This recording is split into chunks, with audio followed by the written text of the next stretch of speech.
ইউসুফ আলাইহিসসালামের পিতা ছিলেন ইয়াকুব ইবনে ইসহাক ইবনে ইব্রাহিম আলাইহিসসালাম। তারা সবাই কেনান বা ফিলিস্তিনের হেব্রন এলাকার বাসিন্দা ছিলেন। ইয়াকুব আলাইহিসসালামের দ্বিতীয় স্ত্রীর গর্ভে জন্মগ্রহণ করেন ইউসুফ ও বেনিয়ামিন। শেষোক্ত সন্তান জন্মের পরপরই তার মা মৃত্যুবরণ করেন। পরে ইয়াকুব আলাইহিসসালাম তার স্ত্রীর অপর এক বোন লায়লাকে বিবাহ করেন।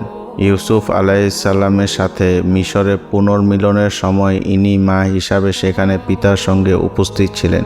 হযরত ইয়াকুব আলাইহিসসালাম মিশরে পুত্র ইউসুফের সাথে 17 বছর মতান্তরে 20 বছরের অধিককাল অতিবাহিত করেন। অতঃপর 147 বছর বয়সে সেখানে ইন্তেকাল করেন। মৃত্যুকালে ওসিয়ত করে যান যেন তাকে বাইতুল মুকাদ্দাসের নিকটবর্তী হেব্রন মহল্লায় পিতা ইসহাক ও দাদা ইব্রাহিম আলাইহিসসালামের পাশে সমাহিত করা হয় এবং তিনি সেখানে সমাধিস্থ হন, যা এখন খলিল মহল্লা বলে খ্যাত। হযরত ইউসুফ আলাইহিসসালাম 110 বছর বয়সে মিশরে ইন্তেকাল করেন এবং তিনিও হেব্রনের একই স্থানে সমাধিস্থ হওয়ার জন্য সন্তানদের নিকটে ওসিয়ত করে যান। এর দ্বারা বাইতুল মুকাদ্দাস অঞ্চলের বরকত ও উচ্চ মর্যাদা প্রমাণিত হয়। হযরত ইয়াকুব এর বংশধরগণ সকলে বনু ইসরাইল নামে খ্যাত হয়। তার 12 পুত্রের মধ্যে মাত্র ইউসুফ আলাইহিসসালাম নবী হয়েছিলেন। তার রূপ লাবণ্য ছিল অতুলনীয়। রাসূলুল্লাহ সাল্লাল্লাহু আলাইহি ওয়াসাল্লাম বলেন, আমি মিরাজ রজনীতে ইউসুফ আলাইহিসসালামের সাথে সাক্ষাৎ হলে দেখলাম যে আল্লাহ তাকে সমগ্র বিশ্বের রূপ সৌন্দর্যের অর্ধেক দান করেছেন। উল্লেখ্য যে সাহাবী বারা ইবনে আজেব রাদিয়াল্লাহু তাআলা আনহু রাসূলুল্লাহ সাল্লাল্লাহু আলাইহি সাল্লামের চেহারাকে পূর্ণচন্দ্রের সাথে তুলনা করেছেন। মিশরে ইউসুফ আলাইহিসসালামের সময়কাল। মুহাম্মদ ইবনু ইসহাক বলেন, ওই সময় মিশরের সম্রাট ছিলেন আমালেকা জাতির জনৈক রায়্যান ইবনে ওয়ালিদ। তিনি পরবর্তীকালে ইউসুফের কাছে মুসলমান হন এবং ইউসুফকে মিশরের সর্বময় ক্ষমতায় বসিয়ে বলেন, আমি আপনার চাইতে বড় নই, সিংহাসন ব্যতীত। এ সময় ইউসুফের বয়স ছিল মাত্র 30 বছর। পক্ষান্তরে তারিকুল আম্বিয়ার লেখক বলেন, ইউসুফ আলাইহিসসালামের কাহিনীতে মিশরে যুগ যুগ ধরে রাজত্বকারী ফেরাউন রাজাদের কোনো উল্লেখ না থাকায় অনেকে প্রমাণ করেন যে ওই সময় হাকসুস রাজারা ফেরাউনদের হটিয়ে মিশর দখল করেন এবং 200 বছর যাবৎ তারা সেখানে রাজত্ব করেন, যা ছিল ঈসা আলাইহিসসালামের আবির্ভাবের প্রায় 2000 বছর পূর্বের ঘটনা। উল্লেখ্য যে ইউসুফ আলাইহিসসালামের সময়কাল ছিল ঈসা আলাইহিসসালামের কমপক্ষে 1800 বছর পূর্বেকার। তবে সুলাইমান মানসুরপুরি বলেন, আনুমানিক 1686 বছর পূর্বের হতে পারে কেউ ইউসুফের সময়কালের শুরু থেকে এবং কেউ তার মৃত্যু থেকে হিসাব করেছেন। তবে তার সময় থেকেই বনু ইসরাইলগণ মিশরে বসবাস শুরু করে। শৈশবে ইউসুফের লালন পালন ও চুরির ঘটনা। হাফেজ ইবনু কাসির বর্ণনা করেন যে ইউসুফ এর জন্মের কিছুকাল পরেই বেনিয়ামিন জন্মগ্রহণ করেন। বেনিয়ামিন জন্মের পরপরই তার মায়ের মৃত্যু ঘটে। তখন মাতৃহীন 2 শিশুর লালন পালনের ভার তাদের ফুফুর উপরে অর্পিত হয়। আল্লাহ তাআলা ইউসুফকে এত বেশি রূপ লাবণ্য ও মায়াশীল ব্যবহার দান করেছিলেন যে যেই তাকে দেখত সেই তার প্রতি আকৃষ্ট হয়ে পড়ত। ফুফু তাকে অত্যন্ত স্নেহ করতেন, এক দণ্ড চোখের আড়াল হতে দিতেন না। এদিকে বিপত্নিক ইয়াকুব আলাইহিসসালাম মাতৃহীনা 2 শিশু পুত্রের প্রতি স্বাভাবিকভাবেই অধিকতর দুর্বল এবং সর্বদা ব্যাকুল থাকতেন। ইতিমধ্যে ইউসুফ একটু বড় হলে এবং হাঁটাচলা করার মতো বয়স হলে পিতা ইয়াকুব আলাইহিসসালাম তাকে ফুফুর নিকট থেকে আনতে চাইলেন, কিন্তু ফুফু তাকে ছাড়তে নারাজ। ওদিকে পিতাও তাকে নিয়ে আসতে সংকল্পবদ্ধ।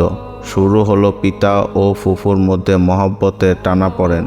ফলে ঘটে গেল এক অঘটন। অধিক পীড়াপিড়ির কারণে ইউসুফকে যখন তার পিতার হাতে তুলে দিতেই হলো, তখন স্নেহান্ধ ফুফু গোপনে এক ফন্দি করলেন। তিনি স্বীয় পিতা হযরত ইসহাক আলাইহিসসালামের নিকট থেকে যে একটি হাঁসুলি পেয়েছিলেন এবং যেটাকে অত্যন্ত মূল্যবান ও বরকতময় মনে করা হতো, ফুফু সেই হাঁসুলিটিকে ইউসুফ আলাইহিসসালামের কাপড়ের নিচে গোপনে বেঁধে দিলেন। অতঃপর ইউসুফ তার পিতার সাথে চলে যাওয়ার পর ফুফু জোরে সোরে প্রচার শুরু করলেন যে তার মূল্যবান হাসুলিটি চুরি হয়ে গেছে। পরে তল্লাশি করে তা ইউসুফের কাছে পাওয়া গেল।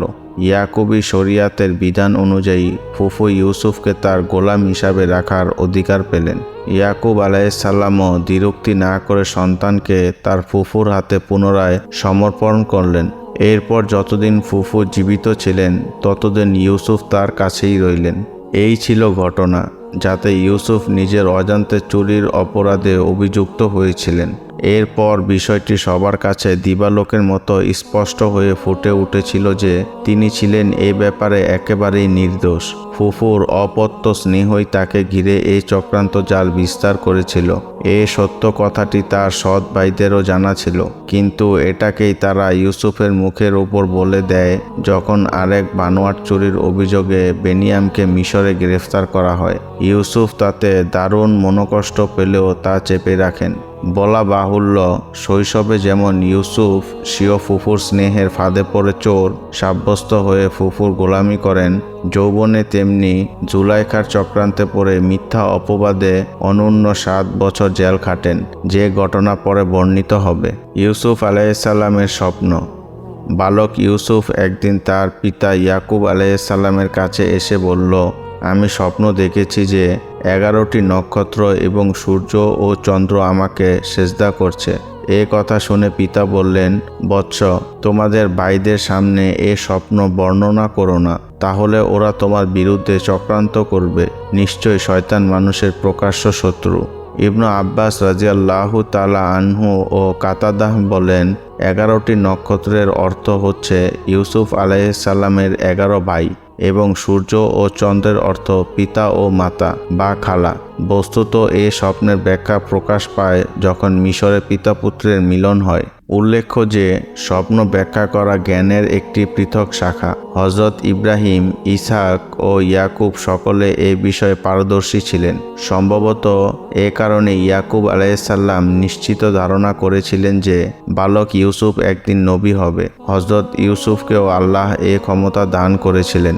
যেমন আল্লাহ এদিকে ইঙ্গিত দিয়ে বলেন, এমনিভাবে তোমার পালনকর্তা তোমাকে মনোনীত করবেন নবী হিসেবে এবং তোমাকে শিক্ষা দিবেন বাণীসমূহের অর্থাৎ স্বপ্নাদিষ্ট বাণীসমূহের নিগূঢ় তত্ত্ব ও পূর্ণ করবেন স্বীয় অনুগ্রহসমূহ, যেমন মিশরের রাজত্ব, সর্বোচ্চ সম্মান ও ধন সম্পদ লাভ এবং পিতার সাথে মিলন প্রভৃতি তোমার প্রতি ও ইয়াকুব পরিবারের প্রতি, যেমন তিনি পূর্ণ করেছিলেন ইতিপূর্বে তোমার পিতৃপুরুষ ইব্রাহিম ও ইসহাকের প্রতি। নিশ্চয় তোমার পালনকর্তা সর্বজ্ঞ ও প্রজ্ঞাময়। উপরোক্ত 5 ও 6 আয়াতে নিম্নোক্ত বিষয়গুলি ফুটে উঠেছে।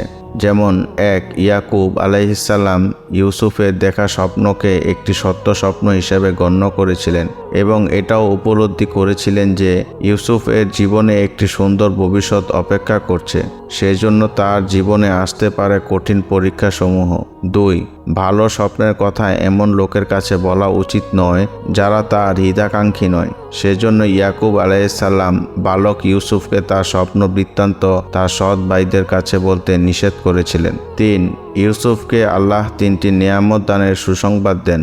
আল্লাহ তাকে মনোনীত করেছেন নবী হিসেবে, তাকে স্বপ্ন বৃত্তান্ত ব্যাখ্যা করার যোগ্যতা দান করবেন, তার প্রতি স্বীয় নেয়ামত সমূহ পূর্ণ করবেন। বলা বাহুল্য, এগুলির প্রতিটি পরবর্তীতে বাস্তবায়িত হয়েছে অত্যন্ত সুন্দরভাবে, যা আমরা পরবর্তী কাহিনীতে অবলোকন করব। এক্ষণে ইউসুফকে উপরোক্ত 6 আয়াতে বর্ণিত ওহী আল্লাহ কখন নাজিল করেছিলেন সে বিষয়ে স্পষ্ট কিছু জানা যায় না, তবে 15 আয়াতের মর্মে বোঝা যায় যে তাকে কূপে নিক্ষেপ করার আগেই উপরোক্ত ওহীর মাধ্যমে তাকে সান্ত্বনা দেওয়া হয়। এটি নবুয়তের ওহীয়ে কালাম ছিল না, বরং এটি ছিল মুসার মায়ের কাছে ওহী করার ন্যায় ওহীয়ে ইলহাম, কেননা নবুয়তের ওহী সাধারণত 40 বছর বয়সে হয়ে থাকে। ভাইদের হিংসার শিকার হলেন। এটা একটা স্বভাবগত রীতি যে বিমাতা ভাইয়েরা সাধারণত পরস্পরের বিদ্বেষী হয়ে থাকে। সম্ভবত এই বিদ্বেষ যাতে মাথাচাড়া না দেয় সে কারণ ইয়াকুব আলাইহিসসালাম একই শ্বশুরের পরপর 3 মেয়েকে বিয়ে করেছিলেন। এরপরেও শ্বশুর ছিলেন আপন মামা। পরস্পরের রক্ত সম্পর্কীয় এবং ঘনিষ্ঠ নিকটাত্মীয় হওয়া সত্ত্বেও এবং নবী পরিবারের সার্বক্ষণিক দ্বীনী পরিবেশ ও নৈতিক প্রশিক্ষণ থাকা সত্ত্বেও বৈমাত্রেয় হিংসার কবল থেকে ইয়াকুব আলাইহিসসালামের দ্বিতীয় পক্ষের সন্তানেরা রক্ষা পায়নি। তাই বলা চলে যে ইউসুফের প্রতি তার সৎ ভাইদের হিংসার প্রথম কারণ ছিল বৈমাত্রেয় বিদ্বেষ। দ্বিতীয় কারণ ছিল সদ্য মাতৃহীন শিশু হওয়ার কারণে তাদের 2 ভাইয়ের প্রতি পিতার স্বভাবগত স্নেহের আধিক্য। তৃতীয় কারণ ছিল ইউসুফের অতুলনীয় রূপ লাবণ্য, অনিন্দ্য সুন্দর দেহসৌষ্ঠব, আকর্ষণীয় ব্যবহার মাধুর্য এবং অন্যান্য সাধারণ চারিত্রিক বৈশিষ্ট্য। চতুর্থ, ইউসুফের স্বপ্ন বৃত্তান্তের কথা যে কোনোভাবেই হোক তাদের কানে পৌঁছে যাওয়া। বলা চলে যে শেষোক্ত কারণটি তাদের হিংসার আগুনে ঘৃতাহুতি দেয় এবং তাকে দুনিয়ার বুক থেকে সরিয়ে দেওয়ার শয়তানি চক্রান্তে তারা প্ররোচিত হয়। কিন্তু শয়তান যতই চক্রান্ত করুক, আল্লাহ বলেন, শয়তানের চক্রান্ত সর্বদাই দুর্বল হয়ে থাকে। ইউসুফের মধ্যে ভবিষ্যৎ নবুয়ত লুকিয়ে আছে বুঝতে পেরে ইয়াকুব আলাইহিসসালাম তার প্রতি অধিক স্নেহশীল ছিলেন, আর সে কারণে সৎ ভাইয়েরাও ছিল অধিক হিংসাপরায়ণ। বস্তুত এই হিংসাত্মক আচরণের মধ্যেই লুকিয়ে ছিল ইউসুফের ভবিষ্যৎ উন্নতির সোপান।